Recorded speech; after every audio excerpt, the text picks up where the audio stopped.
چوری ثابت کرنے کی بھی ضرورت نہیں رہتی اور اس طرح حد بھی جاری نہیں ہوتی۔ اسی طرح اگر چوری کا الزام ثابت ہو، مثلا بیٹے نے باپ کا مال چرا لیا ہو لیکن چوری ثابت ہونے سے پہلے باپ کا انتقال ہو گیا ہو اور وہ چوری کا مال بیٹے کو میراث میں مل گیا ہو تو چوری کی سزا نہیں ہوگی۔ 11ویں شرط، اگر چرائی ہوئی چیز کا استعمال حرام ہو، مثلا وہ شراب یا سور کا گوشت ہو تو چوری کی سزا نہیں ملتی۔ 12ویں شرط، چوری کا ملزم اگر یہ دعویٰ کرے کہ اس نے مال چوری کی نیت سے نہیں اٹھایا اور قاضی کسی اور نیت کا احتمال معقول سمجھے تو حد جاری نہیں ہوتی۔ 13ویں شرط، شرعی سزا کے لیے ایک شرط یہ بھی ہے کہ جس جگہ چوری ہوئی ہو وہاں جانے کے لیے اس کے مالک کی اجازت ضروری ہو۔ پس اگر مسجد، عمومی حمام یا کسی اور عمومی جگہ سے چوری ہو تو سزا نہیں ملتی۔ 14ویں شرط، ایک اور شرط یہ ہے کہ مال کو اس کی محفوظ جگہ سے چرایا گیا ہو۔ اگر مال کو حفاظت سے نہ رکھا گیا ہو اور کھلا چھوڑ دیا گیا ہو تو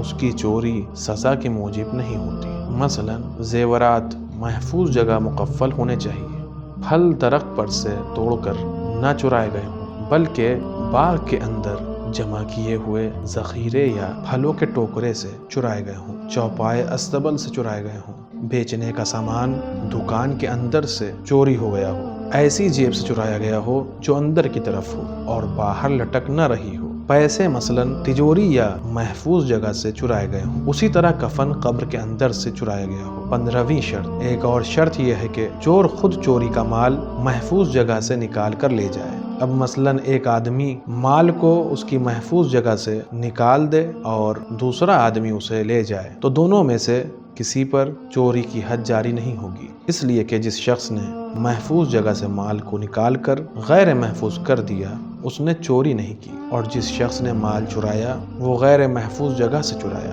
اور ابھی 14ویں شرط بتائی گئی ہے کہ غیر محفوظ جگہ سے چرانے پر چوری کی سزا نہیں ملتی، صرف ایسے شخص کو سزا ملتی ہے جو محفوظ جگہ سے نکالے بھی اور چرا کر لے جائے بھی، اور اگر محفوظ جگہ سے مال چرا کر لے جانے میں ایک سے زیادہ آدمی شریک ہوں تو ہر چور کا حصہ 1/4 مثقال سونے کی قیمت کے برابر ہو تو ہر ایک کا ہاتھ کاٹا جائے گا، ورنہ جس کا حصہ اس مقدار کا ہو اس کا ہاتھ کٹے گا، اور اگر کسی کا حصہ اتنا نہیں بنتا تو کسی کا ہاتھ نہیں کاٹا جائے گا۔ اگر چور محفوظ جگہ سے مال نکال کر اپنے چوپائے پر لاد دے یا اپنے نابالغ بچے کو یا کسی دیوانے کو دے دے اور وہ جانور، نابالغ بچہ یا دیوانہ اس مال کو لے جائے تو بھی چور شرعی سزا سے نہیں بچ سکتا، اس لیے کہ جانور، نابالغ بچہ یا دیوانہ یہاں محض سواری کے حکم میں ہے۔ 16ویں شرط، چوری کی سزا میں ہاتھ کاٹا جاتا ہے، یعنی چھپ کر آدمی مال چرا لے اور اس کے لے جانے کے بعد سمجھ میں آئے کہ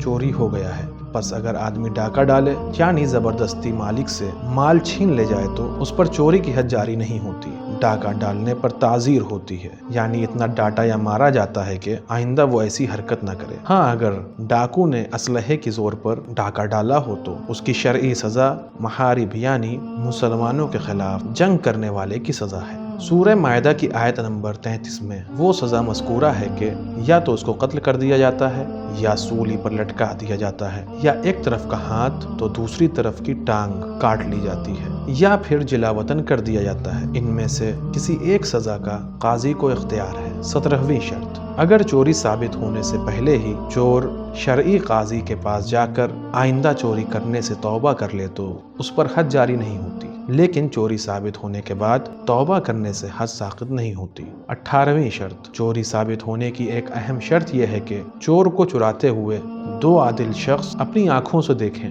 یہ بھی ہو سکتا ہے کہ ایک عادل آدمی چوروں کی چشمدید گواہی دے دے اور چوری ہو جانے والے مال کا مالک بھی قاضی کے سامنے قسم کھائے کہ فلاں نے وہ مال چرایا ہے۔ اگر چور خود 2 مرتبہ اپنی چوری کا اعتراف قاضی کے سامنے کر لے تو بھی وہ شرعی سزا کا مستحق ہو جاتا ہے۔ اگر چور 1 مرتبہ اقرار کرے لیکن دوسری مرتبہ اقرار کرنے کو تیار نہ ہو تو جتنے مال کی چوری کا اس نے پہلے اقرار کیا تھا اتنا مال اس سے لے کر مالک کو دے دیا جاتا ہے، لیکن اس کا ہاتھ نہیں کاٹا جاتا۔ 19ویں شرط، چور کے ہاتھ کاٹنے کی سزا اس وقت دی جاتی ہے جب چوری ہو جانے والے مال کا مالک خود قاضی سے سزا کا مطالبہ کرے۔ بس اگر مالک قاضی کے پاس مسئلہ پہنچنے سے اور شرعاً چوری ثابت ہونے سے پہلے چوری کا مال چور کو بخش دے یا چور سے خود واپس لے لے اور اس کی سزا کے سلسلے کو نظر انداز کر دے تو سزا نہیں ہوتی۔ البتہ جب شرعاً قاضی کے پاس چوری ثابت ہو جائے تو مال کا مالک چور کو سزا سے نہیں بچا سکتا۔ بعض مجتہدین نے فرمایا ہے کہ اگر چوری دو عادل گواہوں کی گواہی سے نہیں بلکہ خود چور کے 2 مرتبہ اقرار کرنے سے ثابت ہوئی ہو تو حاکم شرع اور قاضی کو حق ہے کہ اگر مصلحت سمجھے تو چور کو شرعی سزا سے معاف کر دیں۔ کتاب تہذیب میں یہ روایت ہے کہ ایک شخص امیر المومنین حضرت علی علیہ السلام کی خدمت میں آیا۔ اس نے اپنی چوری کا اقرار کر لیا۔ حضرت نے فرمایا، آیا قرآن میں سے کچھ زبانی سنا سکتے ہو؟ اس نے کہا، جی ہاں، سورہ بقرہ۔ حضرت نے فرمایا، میں نے تمہارے ہاتھ کو سورہ بقرہ کے طفیل میں چھوڑ دیا۔ اشعث نے کہا، یا علی، کیا آپ حدود خدا کو نظر انداز کر رہے ہیں؟ فرمایا، تم کیا جانتے ہو؟ حد جاری کرنا اس وقت لازمی ہے جب بینہ یعنی 2 عادل آدمیوں کی گواہی سے جرم ثابت ہو، اور اگر اقرار سے ثابت ہو تو امام مجرم کو معاف کر سکتا ہے۔ مذکورہ شرائط اگر موجود ہوں تو چور کا ہاتھ کاٹنے کا فرض صرف حاکم شرع انجام دے سکتا ہے۔ شرعی قاضی کے علاوہ کسی کو حد جاری کرنے کا اور سزا دینے کا حق حاصل نہیں ہے۔ یہ قاضی کی ذمہ داری ہے کہ وہ حد جاری کرنے کے علاوہ چوری کا مال چور سے واپس لے کر مالک کو دے۔ اگر وہ مال خرچ یا ضائع ہو چکا ہو تو اسی جیسا اور اسی مقدار یا تعداد کا دوسرا مال چور کو دینا پڑتا ہے۔ اگر ایسا نہ ہو سکے تو اس مال کی قیمت ادا کرنی پڑتی ہے۔ مال کی واپسی کا یہ حکم دونوں صورتوں میں ہے، خواہ چوری شرعاً ثابت ہوئی ہو یا ثابت نہ ہوئی ہو۔ اگر دوسرے کا مال لیا ہے تو لوٹانا پڑے گا۔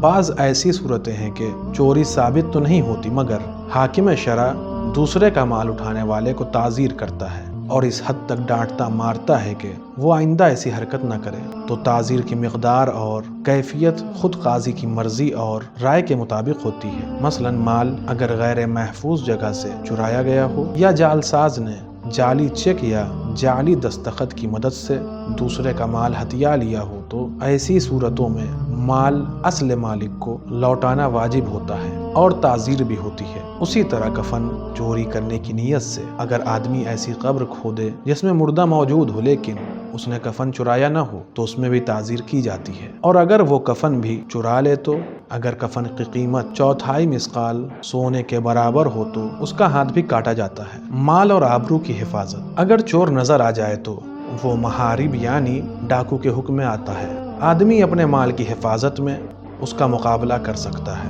اگر ایسی صورت میں ڈاکو مارا جائے تو اس کا خون معاف ہے اور کوئی قصاص وغیرہ بھی نہیں دینا پڑتا۔ اسی طرح جان و ناموس کا دفاع کرتے ہوئے بھی آدمی حملہ آور شخص کو ہلاک کر سکتا ہے، البتہ اصل مقصد دفاع ہونا چاہیے۔ اگر قتل کے بغیر دفاع ممکن ہو تو قتل کرنا حرام ہے۔ جس حد کی جد و جہد میں دفاع ہو جاتا ہو اسی حد پر اکتفا کرنا چاہیے۔ چوری سے متعلق احکام بہت ہیں اور مذکورہ شرائط میں مجتہدین کی رائے بھی کہیں کہیں مختلف ہے۔ اس کتاب کی گنجائش کا لحاظ کرتے ہوئے ہم اسی مقدار پر اکتفا کر رہے ہیں۔ آج کے اس ایپیسوڈ میں بس اتنا ہی۔ انشاءاللہ اگلے ایپیسوڈ میں پھر ملاقات ہوگی، تب تک کے لیے شکریہ۔ خدا حافظ۔ سدرة منتهى